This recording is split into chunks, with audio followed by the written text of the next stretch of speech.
Hey everyone, and welcome back to another episode. So this is a video slightly out of left field, I'll be honest with you guys. It wasn't really one that I was supposed to make just yet. Number one, I didn't think that the crafter would be out yet, and number two, I've been working on my single player episode for about a week or so now, and I wanted to kind of get that out first, and a lot has happened since I started randomly deciding to play. The main one being I had an idea that I wanted to do and I started working on, and then we found out from Minecon that the new update was coming out and that we'd eventually get a snapshot look at it at some point in the coming weeks, they said. Well, to my surprise, today they released that there was already a snapshot out for it and we can start messing around with the crafter in its early stages, I imagine, which you can obviously see from behind me. Now, I haven't done a huge amount of testing just yet. I mostly just did a little bit of tinkering just to have a little play with it. I thought it'd be fun to jump on, have a little look around, see what we can figure out from it, and maybe get some ideas of how this thing is going to work, and potentially if they will make some changes to it. Now, I have this whole segment in my single player series where I was going to give a breakdown of what I've been doing and kind of give you a bit more of my opinions on the update and what was coming. That's kind of thrown out the window at this point. It's still going to be in there, but we're already at the point where they're releasing snapshots of the crafter, so here we are. So I have a few questions that I wanted to answer, some that I feel like I have already answered, but I'm not going to say that this is for definite, because there's a couple of things that I wanted to do with this that I think might be interesting, which we'll find out at some point during this video. So one of my first questions that I wanted to know, that I think some people also echoed as well, is just how fast this thing can actually craft. So let's go ahead and block these off, and you can see that the lights already have kind of given away some of the story.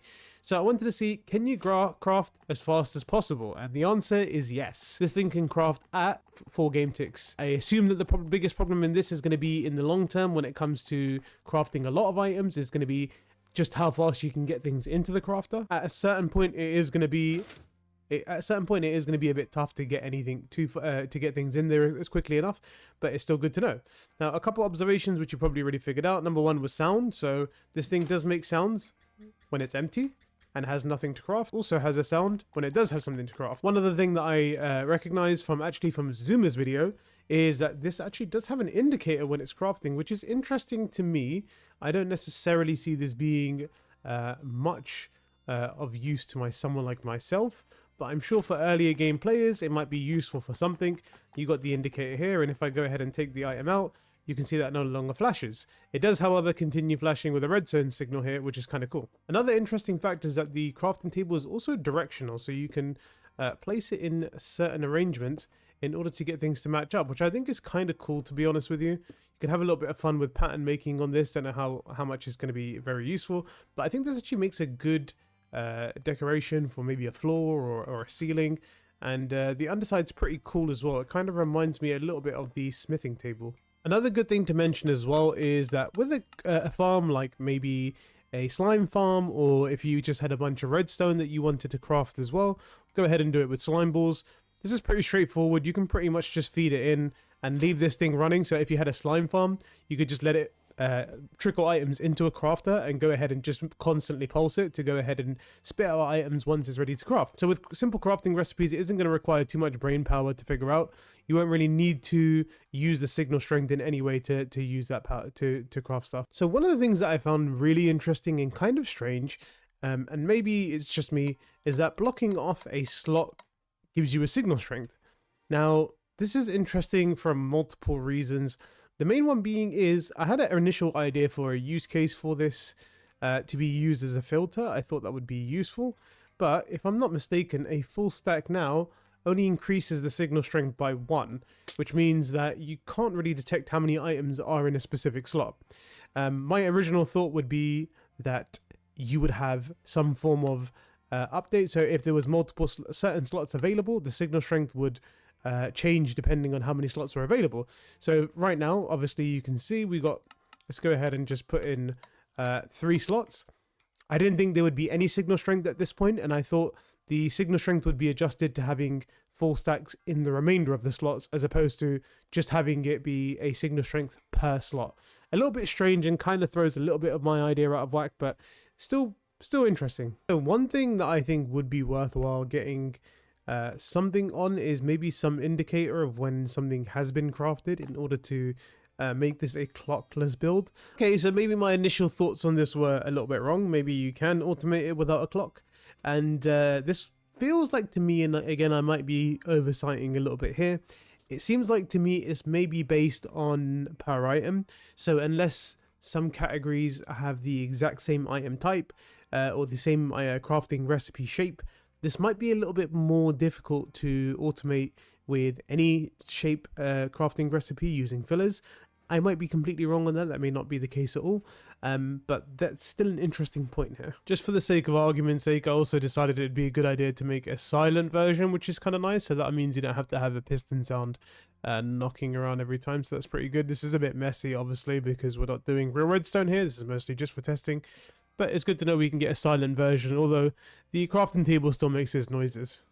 One thing I did see Zuma's video, he did say there was an issue with hopper hashing, or as he said, hopper inconsistency, where he was trying to build a dispenser crafter.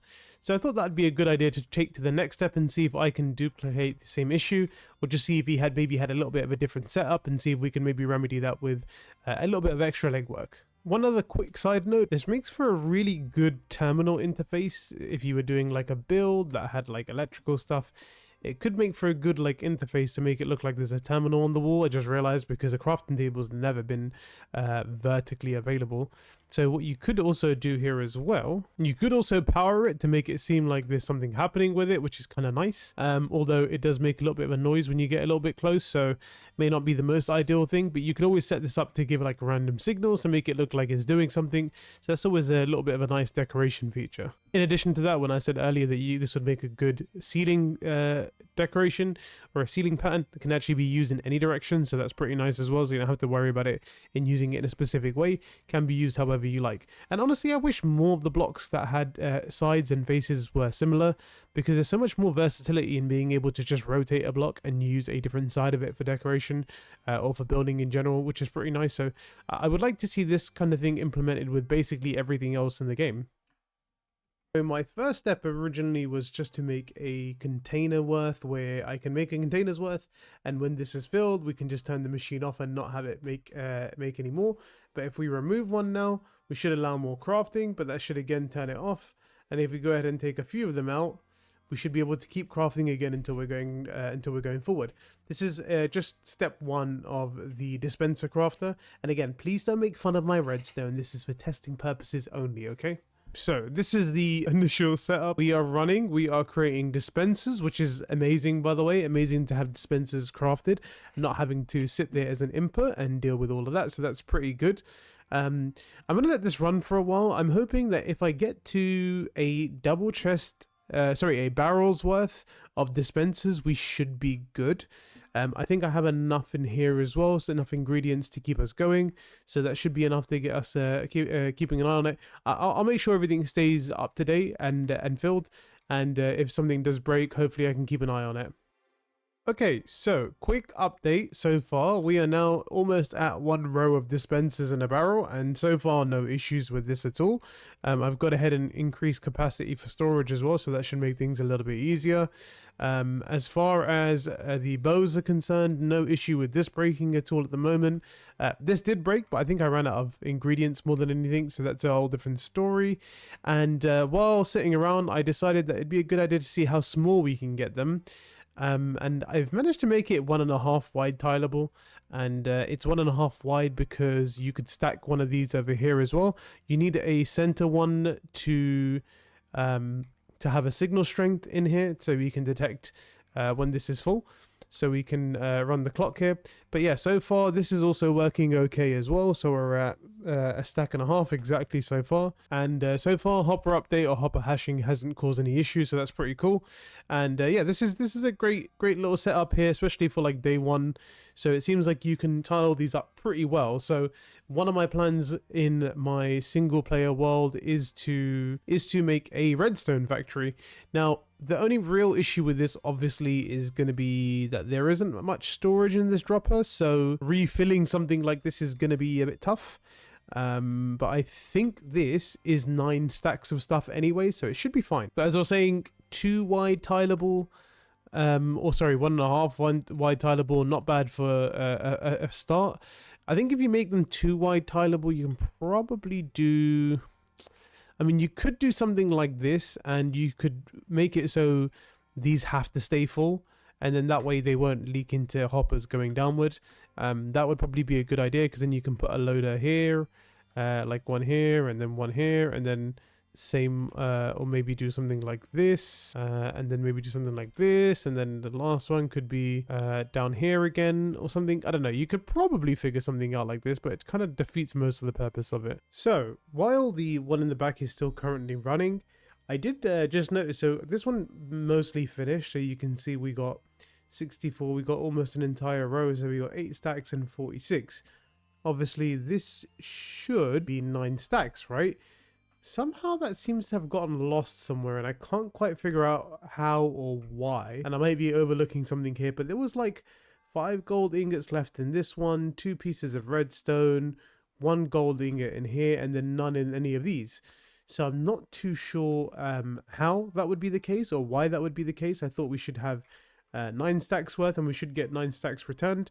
So I'm a little bit confused. So far with this, we're still good. I haven't gotten very far with it apparently, but it still looks fine. I did want to also mention as well, single item crafting will now be considerably smaller. So this should be everything that you need to craft a single item type, or something with a very basic recipe. So things like stairs and slabs, and I guess in this case slime blocks. I guess honey blocks would also be the same, although I do believe that's actually a good point. I think it might be worth exploring the honey block option. I believe the bottles are spat back out again, so let's see if I can try and see what happens with the honey bottles. Okay, so I've done some fair amount of testing, as much as I can be bothered to do based on the fact that I can't dig warp at this point in time. So we've got a fair amount of testing in. So I did run all the droppers again to make sure there was no issue this time.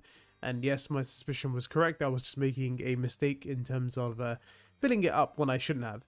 This has been running for a while now, and we're almost at a barrel's worth of dispensers crafted, and it seems totally fine if I'm honest with you. So I can't imagine that the issue that Azuma was having was a hopper hashing issue.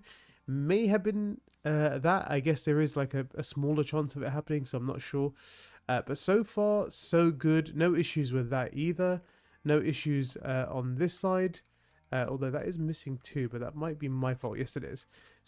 So far, I've tested a fair amount, or as much as I can possibly test at this point, and we've made a few devices here. So we've got the dispenser crafter, which obviously can just be made simply like this probably in the future, and we can probably attach it somewhere on the side here to feed in.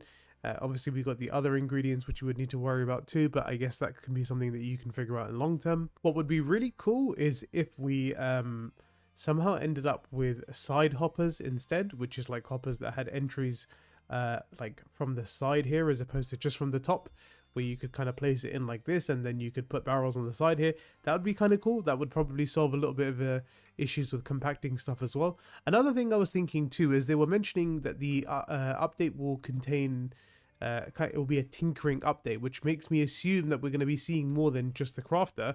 I'd love to see a comparator that you could change the signal strength on directly on the comparator instead of having to point something into it to activate based on a signal strength. I think it'd be pretty cool to have an all-in-one comparator. That would be pretty nice. So yeah, other than that, I think we made a fair amount of progress in this episode. So we've done a 1.5 wide tileable, although it doesn't have entry for extra ingredients. We've also done a dispenser crafter, which seems to be working okay. We've got the infinite crafter for single item type crafting, as long as there's no other recipes, by the way. That is one of the other caveats. So this can continuously craft things like slime balls, for example, but it didn't work with honey because honey bottles can also be crafted into sugar, so that was tough. This is actually a honey crafter here, by the way, so this is including slow down timings for allowing the filter to pick up all the glass bottles here. So we can go ahead and just turn this back on. I am out of honey. Go ahead and turn that back on again. Just going to go ahead and throw that out. So you can see this leaves enough time. The clock is long enough so we can get rid of all the honey bottles that come with it, and you can craft all the honey that you have. I think depending on the speed of the honey farm that you have, this will probably be fast enough anyway. There's a good chance that even if you have a fairly large honey setup, this should cover a few harvests of honey, so should be pretty good. And it only harvests at full signal strength anyway, which is signal strength 4. Sorry, signal strength 9, as every crafting recipe will end up being, I imagine. And on that note, I think I'm going to end the episode here. There's only so much more crafting I can do with these things. There's probably a little bit more diving that I'll do in between this and the next snapshot. Maybe there'll be more releases, more information, and more things that we can delve deep into. But I think this is a really good base point, and I can probably figure out a couple other ways to make this a bit more efficient. The dispenser one obviously is mostly just initial testing, which I think at this point can probably be brought down to a significantly smaller size. So that'll be good. So anyway, thanks for tuning in.